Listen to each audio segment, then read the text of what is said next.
during the late Qing dynasty, the Eight Banners army of the Qing court had become rotten and was unable to withstand any attack. Later, the local forces such as the Xiong army and the Huai army were also unable to resist foreign military forces. In the face of life and death, the Qing dynasty began to gather national tax resources to create a new army, which later became known as the Beiyang army. Unlike the old-style armies of the time, the new army was built with a Western-style structure. Not only were their weapons top-notch and their training adequate, but they also had very strict requirements for the basic qualities of the personnel. There were restrictions on the age, physical fitness, and literacy of new recruits, which were considered very harsh under the conditions at the time. The new army's main strategic combat units were based in towns, established one by one in various provinces and regions to replace the old-style armies. So how many troops were in a town, and how much combat capability could their equipment level bring out? The units of the new army were in the order of town, brigade, battalion, company, platoon, squad, and section, which basically corresponded to division, brigade, regiment, battalion, company, platoon, and squad. Each town had 2 infantry brigades, each brigade had 2 infantry battalions, each battalion had 3 infantry companies, and each company had 3 infantry squads, and so on. Each section had 14 infantry soldiers, which was considered a reinforced squad. It was said that the reason for calling it a section was that they shared a tent while marching.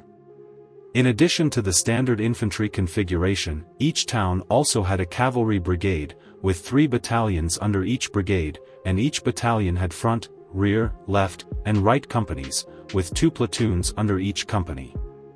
The scale of the directly affiliated artillery brigade of the town was also not small, and like the infantry brigade, it was deployed in a 3x3 model. As a result, a town formed a complete combat system, with its own infantry, artillery, cavalry, and engineering units, capable of independently carrying out reconnaissance, combat, and other tasks, and was flexible enough in strategic command. Having discussed the personnel configuration, how about the weapons and equipment of each town?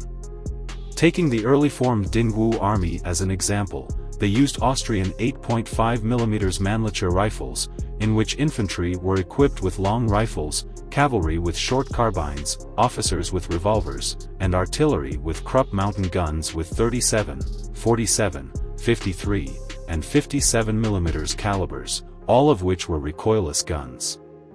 These weapons and equipment were considered advanced at the time and were purchased from foreigners, and they continued to evolve. For example, the rifles were later changed to Mauser rifles, and the artillery increased with Krupp 75mm mountain guns. In terms of the specific army, taking the early formed Dingwu army as an example, the infantry unit was equipped with 230 revolvers, 230 officer swords, 5,352 rifles, and nearly 270,000 rounds of ammunition. The artillery unit was equipped with 18 Krupp 75mm mountain guns, 24 Krupp 57mm mountain guns, 18 Krupp 57mm mountain guns, and about 400 rifles for vigilance. The cavalry unit was equipped with nearly 500 horses, 470 carbines, and the same number of sabers, 26 revolvers for officers, and 26 command swords for officers. Looking at the size and weapon configuration of a standard town, their configuration was no less than the international standard.